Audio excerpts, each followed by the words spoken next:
YouTube మాజీ CEO Susan వోజ్కీకి ముద్దుల కుమారుడు మార్కో ట్రోపర్ అనుమానాస్పద స్థితిలో మరణించారు.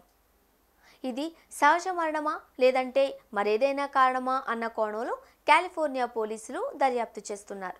సౌత్ ఇండియాలోనే అతి తక్కువ ధరలకి రత్నాలను అందించే ఏకైక సంస్థ 6JVR. పులి కడుపున పిల్లి పుడుతుందా? పుట్టదు కాక పుట్టదు. Same to same. Video streaming దిగ్గజం యూట్యూబ్ మాజీ సీఈఓ సుసాన్ వోజ్కీకి కుమారుడు మార్కో ట్రోపర్ కూడా అంతే.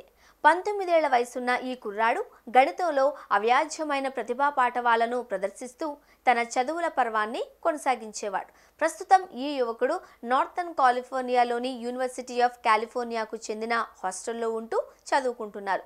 ఈయన తల్లి సుసాన్ 9 ఏళ్ల క్రిందట యూట్యూబ్ సీఈఓగా బాధ్యతలు స్వీకరించారు. ఈ వీడియో స్ట్రీమింగ్ దిగ్గజ సంస్థను తన శక్తియుక్తులతో ప్రపంచవ్యాప్తం చేయడంలో ఆమె సూపర్ సక్సెస్ అయ్యారు. 9 ఏళ్ల పాటు యూట్యూబ్కు సీఈఓగా వ్యవహరించిన సుసాన్ గత ఏడాది రాజీనామా చేశారు. ఆ క్రమంలో తన కన్నబిడ్డ మార్కో ట్రోపర్ను పెద్ద చదువుల కోసం కాలిఫోర్నియాలోని ఎంతో పేరున్న యూనివర్సిటీ ఆఫ్ కాలిఫోర్నియాలో చేర్పించి చదివిస్తున్నారు.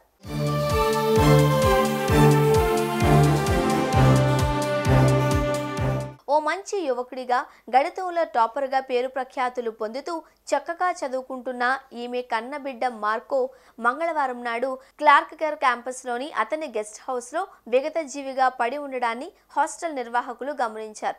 వెంటనే ఆ యువకుడి తల్లిదండ్రులకు అటు పోలీసులకు సమాచారం ఇచ్చారు. అయితే అక్కడ ఎటువంటి అనుమానాస్పదమైన పరిస్థితులు కనిపించడం లేదు అంటూ ఈ మృతికి సంబంధించి విచారణ జరిపిన పోలీసులు వెల్లడించారు.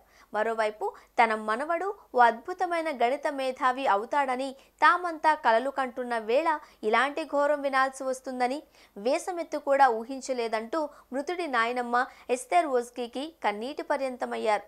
అది ఏంటన్నది తెలీదు కానీ ఏదో ఒక డ్రగ్ కారణంగానే నా మనవడు చనిపోయినట్లు భావిస్తున్నానంటూ ఆమె పోలీసులకు తెలిపారు. ఆ డ్రగ్ అతనే తీసుకున్నాడా లేదంటే ఎవరైనా బలవంతంగా అతనికి ఇచ్చారా అన్నది ఇప్పుడు తేలాల్సి ఉంది.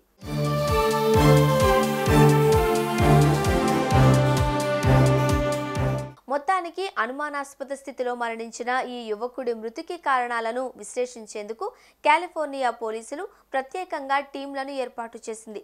బాడీ పోస్ట్ మార్టం జరిగిన తరువాత ఇచ్చే టాక్సికాలజీ రిపోర్ట్ వచ్చేదాకా ఓ స్పష్టత రాదు అంటూ పోలీసులు మీడియాకు వెల్లడించారు.